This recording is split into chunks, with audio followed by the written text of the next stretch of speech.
আর পুরুলিয়ার সুন্দর প্রাকৃতিক সৌন্দর্য দেখার জন্য তোমাদেরকে আমার নতুন একটি ভ্লগে জানাই অনেক অনেক স্বাগত। আর এখন আমরা আছি, দেখতেই পাচ্ছ, বামনি ফলসের ওখানে বা বামনি ঝর্ণায়। দেখতেই পেলে তোমরা যে বামনি ঝর্ণায় তোমাদের সবাইকে স্বাগত জানাই।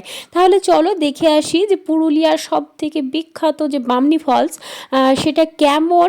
হ্যাঁ, চলো দেখা যাক, এবং তোমাদেরও কেমন লাগছে কেমন সেটা কিন্তু অবশ্যই জানাবে আমাকে। হ্যাঁ, কমেন্টে কিন্তু জানাবে। আর সবাই যারা পুরুলিয়ায় এসেছো তারা কিন্তু জানাবে যে পুরুলিয়ায় তোমরা কোন কোন জায়গাগুলো ঘুরেছো আর তোমাদের কোন জায়গাটা সব থেকে বেশি সুন্দর লেগেছে। এর আগের ভিডিওতেও আমি কিন্তু অনেকগুলো ভিডিওতে দেখিয়েছি যে কোন কোন জায়গা গেছিলাম, ঠিক আছে। তবু তোমাদেরকে এই ভিডিওতে একটু বলে দিই যে কোন কোন জায়গায় গিয়েছি। আমরা দেখেছিলাম পুরুলিয়ার অযোধ্যা পাহাড়, অবশ্যই, ঠিক আছে। অযোধ্যা পাহাড়ের সঙ্গে সঙ্গে একদম অযোধ্যা পাহাড় লাগোয়ায় আমাদের পিকনিক স্পট যেটা ছিল, লহরিয়া পিকনিক স্পট, সেইখানেই লহরিয়া শিব মন্দির এবং লহরিয়া লক্ষ্মীনারায়ণ মন্দির। তার সঙ্গে আমরা আরও অনেক জায়গায় রাম মন্দির বলো বা তোমার কাঠের দুর্গা মন্দির, তার সঙ্গে মার্বেল লেক এবং আপার ড্যাম, লোয়ার ড্যাম, সব কিছু কিন্তু আমরা দেখেছি বা দর্শন করেছি, ঠাকুরের দর্শনও করেছি। তোমাদেরকেও সেগুলো পরপর সব ভিডিওতে দেখেছি। এবং তার সঙ্গে পুরুলিয়ার ওই যে অযোধ্যা পাহাড়ের মধ্যে দিয়ে খুব সুন্দর যে রাস্তা, সেটাও কিন্তু আমরা উপভোগ করেছি।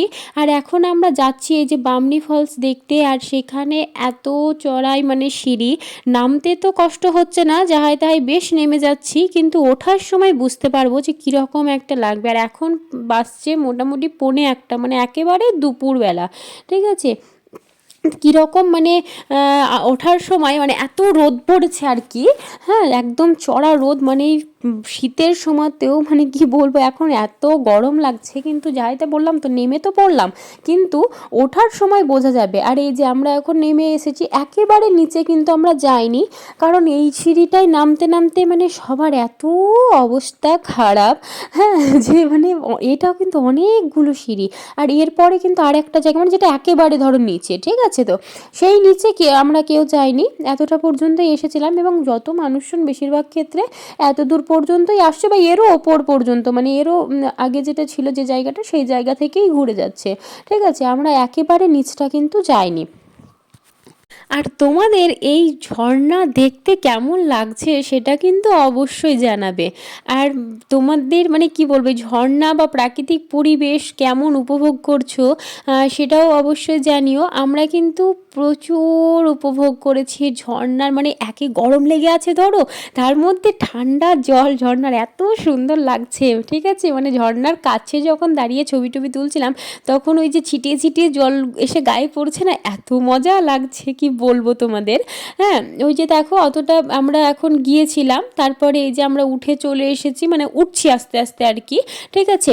ওখানে বেশ কিছুক্ষণ ছিলাম, খুব বেশিক্ষণ ভিডিও করা হয়নি, কারণ ওই যে বললাম সবাই সেলফি তুলতে বা ছবি তুলতে ব্যস্ত ছিল, সবার ছবি তুলতে হয়েছে, ঠিক আছে। মাও ছবি তুলছিল ওখানে, মা তো এমনিতে নর্মালি ছবি তোলে না, কিন্তু ঝর্ণাটার কাছে না বেশ ভালো লাগছিল।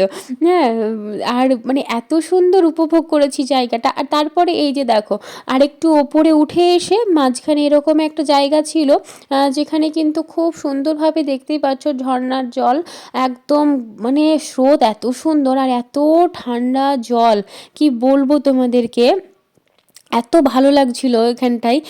সবাই মিলে ওখানে হাত পা ধুচ্ছিল, কেউ সে স্নান করার মতনই, অনেকে তো সে মাথায় টাথায় জল নিয়ে স্নান করার মতনই করছিল। শ্রেয়ান তো একদম পড়েই যাচ্ছিল জল ঘাঁটতে গিয়ে। আর আমরাও সকলে নেমেছিলাম, জল কিন্তু ওই জায়গাটায় কি বলবো, জলে হাত পা ডুবিয়ে বসে থাকতে এত ভালো লাগছে ওখানটায়। আর গরম লেগে আছে তো, হাত পা মুখ হাত পা ধুতে বলো বা হাত পা ডুবিয়ে থাকতে এত ভালো লাগছিল যে কি বলবো। আর এই যে দেখো, শ্রেয়ানের ওখানে একটু রাগ হয়ে গেছিলো, কারণ শ্রেয়ান জল ঘাটছিল ওখানে, আর জল ঘাটতে ঘাটতে একবার পাথরে পা দিয়েছে আর স্লিপ কেটে পড়ে যাচ্ছিলো, পুরো পাথরেও বুক পেতে পড়তো। আমি সেই জায়গা থেকে ওকে ধরে উঠিয়ে দিয়েছি, পড়ে যাচ্ছিলো সেটাতে তো ধরেছি, সেটা যে ওকে মানে বাঁচালাম সেটা কোনো কথা নেই।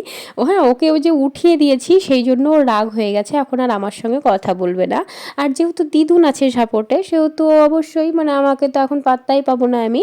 আর বামনি ফলসে আমরা অনেকক্ষণ প্রায় 1 ঘন্টা মতো থাকার পরে আমরা এখন আবার যেখান থেকে উঠেছিলাম আমাদের মোটামুটি সব জায়গাগুলো ঘোরা হয়ে গেল। আমরা তোমাদেরকে তো আগের ভিডিওতে বলেছিলাম যে আমরা গাড়ি ভাড়া করেছিলাম হচ্ছে ১৬০০ টাকার, মানে ৩ ঘন্টা ঘোরাবে যেটা সেটা হচ্ছে ১৬০০ টাকা, যেটা ২ ঘন্টা ঘোরাবে সেটা হচ্ছে ১২০০ টাকা।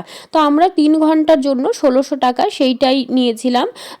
আর মোটামুটি ৩ ঘন্টাতে কিন্তু অনেকগুলো জায়গায় আমাদের ঘোরা হয়ে গেছে। মানে তুমি যদি একটা জায়গাতেই সময় নষ্ট করো তাহলে ৩ ঘন্টা পুজো গেলে মানে ওদের হয়ে গেল আর কি, ঠিক আছে। আর এটা ছিল ১০ জনের গাড়ি, ১০ জনের, ১৬ জনের, ৮ জনের এরকমভাবে কিন্তু গাড়ির ভাগ রয়েছে, ঠিক আছে। আমরা যেহেতু গ্রুপে ১০ জন ছিলাম সেই জন্য ১০ জনের গাড়িটাই করেছিলাম। তারপরে ওখান দিয়ে মানে বামনি ফলস থেকে আস্তে আস্তে ওখান থেকে মানে পুরো যে সৌন্দর্য দেখো সবগুলো কিন্তু দেখাতে দেখাতে আমাদেরকে নিয়ে আসছিল। ওখানেও বেশ খুব সুন্দরভাবে কিন্তু মানে পুরুলিয়া সত্যি কথা বলছি খুবই ভালো লেগেছে, খুব সুন্দর লেগেছে কিন্তু ঘুরতে। মানে যারা প্রকৃতি ভালোবাসো বা গাছপালা এইসব কিছু বেশ ভালো লাগে তাদের জন্য কিন্তু এই জায়গা একদম পারফেক্ট। চারিদিকে দেখো শুধুই ঘন জঙ্গল, পাহাড় আর এই রকম সুন্দর নিরিবিলি রাস্তা। আমরা মানে যে গ্রুপগুলো আসলো মানে আমাদের বাসে সবাই তো এসেছি, সবাই একে একে ওরকম ১০ জনের কেউ ৮ জনের যেরকম গ্রুপে আছে সবাই সেই রকমভাবে গ্রুপ করে গাড়ি করে নিয়েছিল, যার জন্য এগুলোতে এখন গাড়ি অনেক কটা করেই আসছে। একসঙ্গে আমরা অনেকগুলো গাড়ি আসছি, মানে পর পর কোনোটা গাড়ি পরপর আসছে এরকম, হ্যাঁ। আর এত ভালো লাগছিল দেখো, আমরা এই যে পাহাড়ের ওপরের দিকে এতটা ওপরের দিকে ছিলাম আর ওই যে নিচে আমরা আবার যাব, এবার পাহাড়ের থেকে আবার আমরা ধীরে ধীরে ঢালু পথে বা নিচুর দিকে কিন্তু যাচ্ছি, ঠিক আছে। কিভাবে যাচ্ছি মানে বোঝাই যাচ্ছে না, মনে হচ্ছে একদম পুরো সমতল রাস্তা, মানে সমান রাস্তা মনে হচ্ছে, কিন্তু এটাই দেখো কতটা নিচে আর আমরা এখন কতটা ওপরে। আর একদম পুরো ওই নিচটাতেই কিন্তু আমাদের মানে জায়গা আর কি, নিচটাতেই কিন্তু আমরা যাব, ঠিক আছে। তো বেশ ভালোই ঘোরা হলো, ৩ ঘন্টাতে কিন্তু আমরা খুব সুন্দর ঘুরেছি, অনেকগুলো জায়গায় দেখা হয়েছে। এবং আমরা যারা গ্রুপে ছিলাম বা একটা গাড়িতে ছিলাম তাদের সবার মধ্যে কিন্তু অ্যাডজাস্টমেন্ট খুব সুন্দর ছিল, যে আমি ঘুরতে পেলাম না, আমার এখানে টাইম লাগবে, তোমাদের জন্য আমরা ঘুরতে পারছি না, এরকমটা কিন্তু নয়। সবাই কিন্তু একসঙ্গে ঘুরে একসঙ্গে কিন্তু আবার সবাই গাড়িতে চেপে যাচ্ছিলাম, যার জন্য কিন্তু সব জায়গাগুলোই খুব সুন্দরভাবে ঘোরা হয়ে গেছে। তো এই যে দেখো আমাদের ঘোরা কমপ্লিট হয়ে গেল, ওই যে পিকনিক স্পটের ওখানে কিন্তু আমরা আবার চলে এসেছি, ঠিক আছে। লহরিয়া পিকনিক স্পট আমরা যেখানটাতে ছিলাম একদম অযোধ্যা পাহাড়ের গা লাগোয়া, ঠিক আছে। তোমরাও যদি আসছো এখানে কিন্তু পিকনিক করতে পারো আর সুন্দর সুন্দর জায়গাগুলো কিন্তু ঘুরে নিতে পারো। আর লহরিয়া পিকনিক স্পট থেকে তোমরা এই গাড়িটা পেয়ে যাবে, একদম ওখানেই অ্যানাউন্স করেই গাড়ি পেয়ে যাবে। তো ভিডিওটি কেমন লাগলো সেটা অবশ্যই জানিও, ভালো লাগলে সঙ্গে থেকো, বাই বাই।